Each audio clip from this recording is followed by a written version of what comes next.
पता क्या है कि किसी समबाहु त्रिभुज को बना लेते हैं। ठीक है, समबाहु त्रिभुज किसको कहते हैं? जिसकी तीनों भुजा आपस में बराबर हो उसे समबाहु त्रिभुज कहते हैं। ए बी सी, मान लो ई 12 सेंटीमीटर, ये भी 12, ये भी 12, तीनों 12 होगा क्योंकि समबाहु त्रिभुज में तीनों भुजा आपस में क्या होती है? यहाँ तक तो कोई दिक्कत नहीं। अब कहता है भुजाओं को मध्य बिंदु, एकर मध्य बिंदु ई, एकर मध्य बिंदु ई, एकर मध्य बिंदु ई, तीनों को मिलाने से कौन सा त्रिभुज बनेगा? यही ना बोला है। तो इस समबाहु बनेगा। बोलो कैसे? इसका आंसर में हो जाएगा समबाहु त्रिभुज। अभी देखिए कैसे हम इसको आराम से बनाते हैं, उसके बाद हम प्रूव भी करेंगे। क्वेश्चन तो नहीं है लेकिन हम प्रूव कर देंगे। ठीक है, अभी देखिए इसका समबाहु त्रिभुज। अगला क्वेश्चन बताएंगे कैसे। जैसे देखिए बउआ, हम लोग क्या पढ़े हैं कि किसी त्रिभुज के दो भुजाओं पर मध्य बिंदुओं को मिलाने वाली रेखा तीसरी से आधी होती है। यानी तो ई 12 है तो ई छो। अब इसी तरह से देखो ई दोनों को मिलाएगी तो एक कर आधा होगा, तो ई 12 है तो ई छो। अभी वाला मिलाए हैं तो एक कर आधा होगा क्योंकि ई एक कर मध्य बिंदु ई आ इसका मध्य बिंदु ई। देखो ऐसे नहीं समझ लो, ऐसे नहीं, थोड़ा सा लंबा में समझ ले भाई। अब पहले एकरा मिटा दे। ठीक, देखो बउआ, अब ई दोनों मिलाने वाली रेखा है तो हम पढ़े हैं एमपीटी में यानी मध्य बिंदु प्रमेय में कि किसी त्रिभुज के दो गो भुजाओं पर डाला गया मध्य बिंदु को मिलाने वाली रेखा तीसरी भुजा से आधा होता है। इच्छो हो गया, कोई दिक्कत नहीं ना। अब देखो, अब एकर मध्य बिंदु यहाँ, एकर मध्य बिंदु यहाँ, अगर इसको मिलाएंगे और इसको मिटाएंगे तो देखो अब हम फिर पढ़े थे वही चीज कि किसी त्रिभुज के दो गो भुजाओं को मिलाने वाली रेखा तीसरी भुजा से समानांतर और आधी होती है। ई 12 तो ई भी छो होगा कि ना होगा। अब इसको मिटाएंगे, अब इसको मिलाएंगे तो हम फिर पढ़े थे कि किसी त्रिभुज के दो भुजाओं को मिलाने वाली मध्य बिंदु को मिलाने वाली रेखा तीसरी भुजा से समानांतर और आधी होती। ई 12 तो ई 6, यानी तीनों के तीनों 6 आया कि नहीं आया? तो जब तीनों 6 आ गया तो समबाहु त्रिभुज तो बना कि नहीं बना? बात समझ में आया कि नहीं आया? तो इसका कैसा त्रिभुज बनेगा? कोई दिक्कत नहीं ना। चलिए 5वां नंबर में हो गया। 6ठा नंबर में देखिए, 6ठा नंबर में क्या है? बोलो जल्दी जल्दी। त्रिभुज DEF में DE तथा DF, DE तथा DF के मध्य बिंदु क्रमशः A और B है। तो ABFE कैसा चतुर्भुज होगा? देखिए जी, समझते हैं। त्रिभुज पहले बनाएंगे DEF, DE तथा DF के मध्य बिंदु A और B है। एक कर है A, एक कर है B, मिलाने से जो बनेगा चतुर्भुज ABFE बन रहा है नहीं चतुर्भुज? ये कैसा चतुर्भुज होगा? तो देखिए अभी हम समझते हैं। हम लोग पढ़े थे कि किसी त्रिभुज में दो भुजाओं के मध्य बिंदुओं को मिलाने वाली रेखाखंड तीसरी भुजा के समानांतर होती है। यानी हम कह सकते हैं AB समानांतर EF होगा ना? ये दोनों समानांतर होगा। तो ये दोनों तो समानांतर नहीं होगा। हम तब बताइए, हम पढ़े थे किसी वैसा चतुर्भुज जिसमें एक युग्म समानांतर हो तो उसे समलंब चतुर्भुज कहते हैं। समलंब, समानांतर नहीं, समलंब, क्योंकि एक के गो युग्म समानांतर है। खाली एकर समानांतर ही कहाँ है? तो आगे मिल जाए, जा करके मिल जाता है ना। तो वो समानांतर, तो समानांतर में दोनों समानांतर रहता है। एकर समानांतर ही, एकर समानांतर ही, तो समानांतर रेखा है, आगे जा करके मिल जाएगा ना। तो तो इक्के को जोड़ा जो है कि समानांतर है, तो जब वैसा चतुर्भुज जिसमें केवल एक जोड़ा समानांतर हो तो उसको हम समलंब चतुर्भुज कहते हैं। तो इसमें कैसा चतुर्भुज बनेगा? समलंब चतुर्भुज। कोई दिक्कत? समलंब चतुर्भुज, कोई दिक्कत नहीं ना? चलिए नोट कीजिए फटाक से। पीयूष संकेत दिया हुआ है, इसका मतलब वो बनाया हुआ है। संकेत का मतलब है कि हिंट दिल है। देखो बुआ, ए बी सी डी एक समलंब चतुर्भुज है। समलंब चतुर्भुज में इक्के को युग्म समानांतर होता है। हम देखो लंबा में थोड़ा समझाते हैं नूनू। जी सर। येलो इतना बड़का को चतुर्भुज बनाते हैं, ये समलंब चतुर्भुज है। ये कैसा चतुर्भुज? जिसमें कि समानांतर है ए बी और ए बी सी डी। कोई दिक्कत नहीं ना? ए बी सी डी समलंब चतुर्भुज है। अब ए बी समानांतर डी सी है। ए डी एवं बी सी के मध्य बिंदु क्रमशः पी और क्यू। अच्छा ए डी ई वाला ना मध्य बिंदु, आ बी सी मध्य बिंदु, पी और क्यू है, पी क्यू है।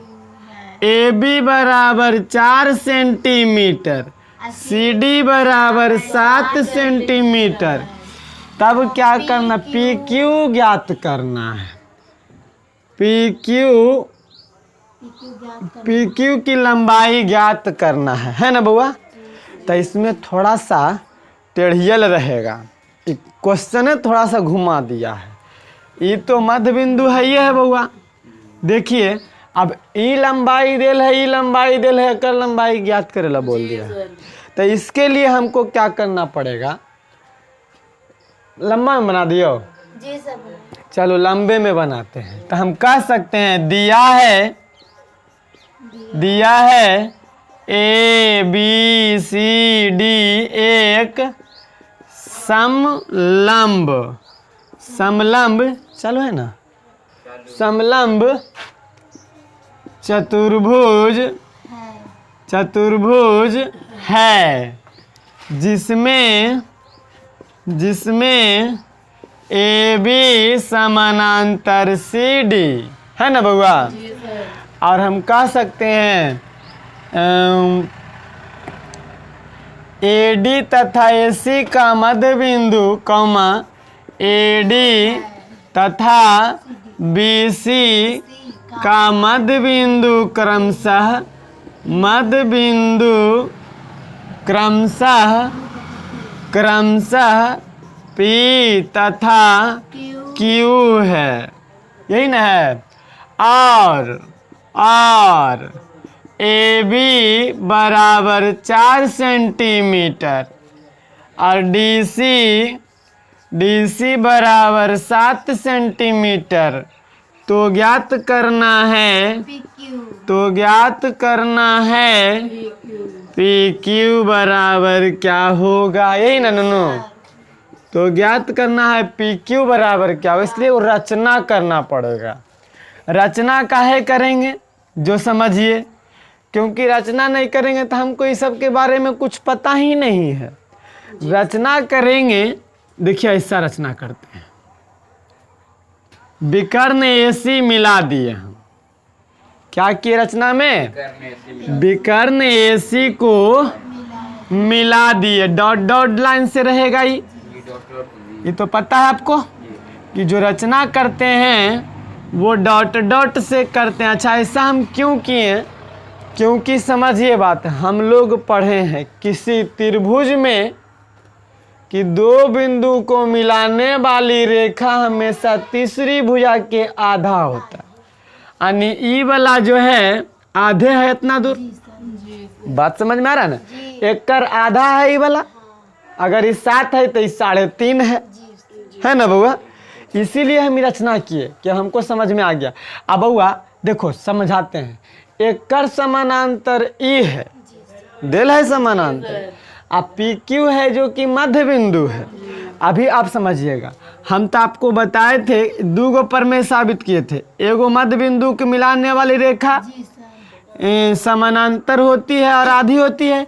ओकर बाद बताए थे कि जब एगो पर बिंदु रहेगा एकर समानांतर खींची गई रेखा। अच्छा जी, क्या क्या दिया है? ए बी समानांतर सी डी दिया है, ए बी समानांतर सी डी दिया है।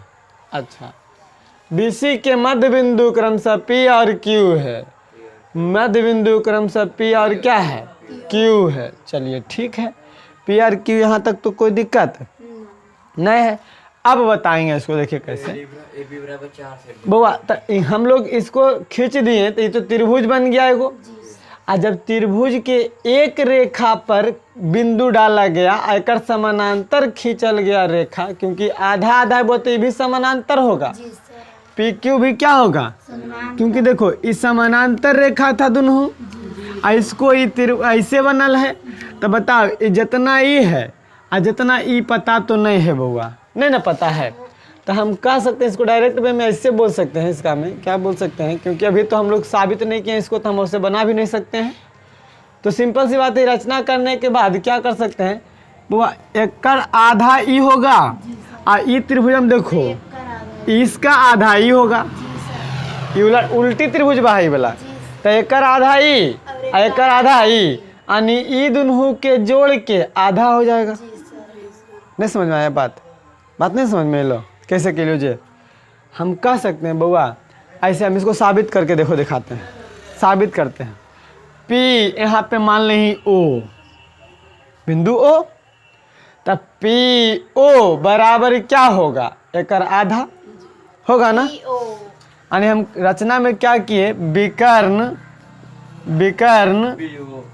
AC को मिला दिया, AC को मिलाया। लेकिन ये गड़बड़ हो रहा है, हमको लग रहा है गड़बड़ है, क्योंकि बउआ इस समानांतर रेखा जरूर है और समलंब चतुर्भुज में इसको मध्य बिंदु को मिलाया, इधर से मध्य बिंदु को मिलाया, तो इस समानांतर हो ही जाएगा। हाँ जी, अच्छा देखते हैं बन जाता है तब तो ठीक है। मान ली देखिए PO, अब देखो जरी ई त्रिभुज, अभी समझाते हैं। ई त्रिभुज में देखो बउआ, ई त्रिभुज में, ठीक, ई त्रिभुज में ई एगो मध्य बिंदु था और ई तो मध्य बिंदु नहीं था, तो इसके खींच दिए हम इधर, इसको खींच दिए इधर। अब देखो ई मध्य बिंदु हो गया इधर, आई त्रिभुजवा में एकर मध्य बिंदु यहाँ हो गया है, हो गया कि ना हो गया? तो बताइए मध्य बिंदु से खींची गई रेखा यहाँ के मिला, आई मध्य बिंदु से खींची गई रेखा यहाँ के मिला, तो ई भी मध्य बिंदु होगा एकर। जी सर, होगा ना, इसका मध्य बिंदु होगा, विकर्ण का मध्य बिंदु ही होगा। अब बोलिए का है, तो सबलम चतुर्भुज में देखिए तो विकर्ण में हम पढ़ाए होंगे, अच्छा नहीं पढ़ाए हैं, छोड़िए। तो यहाँ से देखो सिंपल सी बात है, एकदम कंफ्यूज में नहीं आती, इत्मीनान से। एकर मध्य बिंदु ई और एकर मध्य बिंदु ई, तो ये मिला दिए यहाँ, आई मिला दिए यहाँ, तो मिल गया दोनों, यानी दोनों एक लाइन बना दिया कि नहीं बना दिया? अब बताइए ये त्रिभुज के आधा, हम पढ़े हैं कि समानांतर, अब देखो एकर बिंदु दोनों मिल गया तो एकर समानांतर ई हो गया, एकर समानांतर भी ई हो गया, तीनों समानांतर रेखा हो गया। अब बताइए हम लोग पढ़े थे कि किसी त्रिभुज में एक बिंदु से खींची गई रेखा दूसरे पर मध्य बिंदु होता है, यहाँ मध्य बिंदु होगा ही, यहाँ से खींची गई रेखा यहाँ भी मध्य बिंदु होगा, होगा कि नहीं होगा? हमने पढ़े थे बउआ कि एगो से खींचेंगे ऐसे, एगो यहाँ बिंदु रहेगा, समानांतर खींचेंगे तो एकरा पर जो बिंदु आएगा ना ये मध्य बिंदु होगा, बताए थे ना? तो ये मध्य बिंदु हो गया। अब मध्य बिंदु से हमको मतलब नहीं है, तो हम लोग पढ़े थे कौची कि त्रिभुज के मध्य बिंदु को मिलाने वाली रेखाखंड तीसरी से आधी होती है, यानी हम कह सकते हैं PO बराबर आधा होगा DC का, आधा होगा किसका? DC का, नहीं होगा? ये PO जो होगा, ई जो होगा एकर आधा होगा, नहीं होगा? ई वाला जो होगा OQ यानी OQ जो होगा आधा होगा, AB का आधा होगा कि नहीं होगा? बात समझ में आया ना? हाँ। ई AB जो होगा एकर आधा होगा, क्योंकि बाबा दो गो बिंदु को मिलाएंगे तो तीसरा भुजा के आधा और समानांतर होता है, पढ़े हैं नहीं सब चीज, तो आधा हो गया। अब बताइए हमको पूछा है पी क्यू की लंबाई, तो पी क्यू कैसे आएगा? पी ओ और एक ओ क्यू को मिलाएंगे तब ना पी क्यू आएगा। यानी लग रहा है कि दोनों के जोड़ दें तब पी क्यू आ जाएगा ना। यानी इसको हम 1 मान लेते हैं, इसको 2 मान लेते हैं और कह देंगे समीकरण 1 तथा 2 को जोड़ने पर, नहीं क्योंकि दोनों के जोड़े से हमको आ रहा है पी क्यू, हमसे पूछा है पी क्यू बराबर क्या होगा, लंबाई है पी क्यू, तो पी क्यू कैसे आएगा? पी ओ जोड़ ओ क्यू। यानी यहाँ देखिए पी ओ जोड़ ओ क्यू, तो दोनों के 1 2 मान लिए, जोड़ देंगे।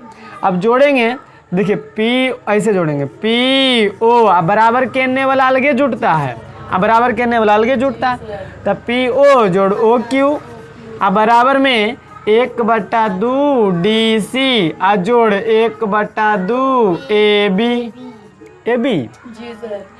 पी ओ जोड़ ओ क्यू, तब पी क्यू बन जाएगा। पी ओ में जोड़ेंगे ओ क्यू, तब अब जोड़ देंगे तब पी क्यू नहीं बन जाएगा, कोई दिक्कत नहीं ना। अब देखिए ये दोनों में बउआ 1/2 है, 1/2 कॉमन ले लेंगे, बचेगा डी सी प्लस में ए बी, बचेगा कि नहीं बचेगा? तो बताइए पी क्यू बराबर में 1/2 डी सी का मान दिया हुआ है 7 नहीं, प्लस ए बी का दिल है 4, यानी 7 और 4 हम कह सकते हैं पी क्यू बराबर 1/2 अब ब्रैकेट के मतलब गुना 7 4 11, यानी नीचे नहीं कुछ तो 1 ऊपर बोलिए पी क्यू बराबर 11/2 कट जाएगा 5.5 बार में। अब वो शॉर्टकट फार्मूला हमको मिला कि जब कभी समलंब चतुर्भुज या कोई चतुर्भुज की बात आएगा कि एक लंबाई पूछेगा तो ये दोनों के जोड़ के आधा कर देंगे। आई ये दोनों के जोड़े 7 और 4 अब आधा कर दिए हैं, तो ये बीचे वाला के लंबाई निकल गया कि नहीं निकल गया। इसको आगे चल करके क्वेश्चन में शायद साबित भी हम करेंगे, अगर मिलेगा तो, नहीं मिलेगा तो नहीं करेंगे। अभी हम लोग कर दिए हैं कि बउआ अगला क्वेश्चन में जब कभी आएगा ऐसा कि समलंब चतुर्भुज में पी क्यू मध्य बिंदु है, तो मध्य बिंदु है तो बताएंगे, डायरेक्ट आप समझ जाएंगे कि वो एक लंबाई पूछ देगा, ये दोनों देवल रहेगा तो ये दोनों के जोड़ देंगे, आधा कर देंगे, वही आंसर हो जाएगा। बात आया समझ में कि नहीं आया? चलिए नोट कीजिए इसको।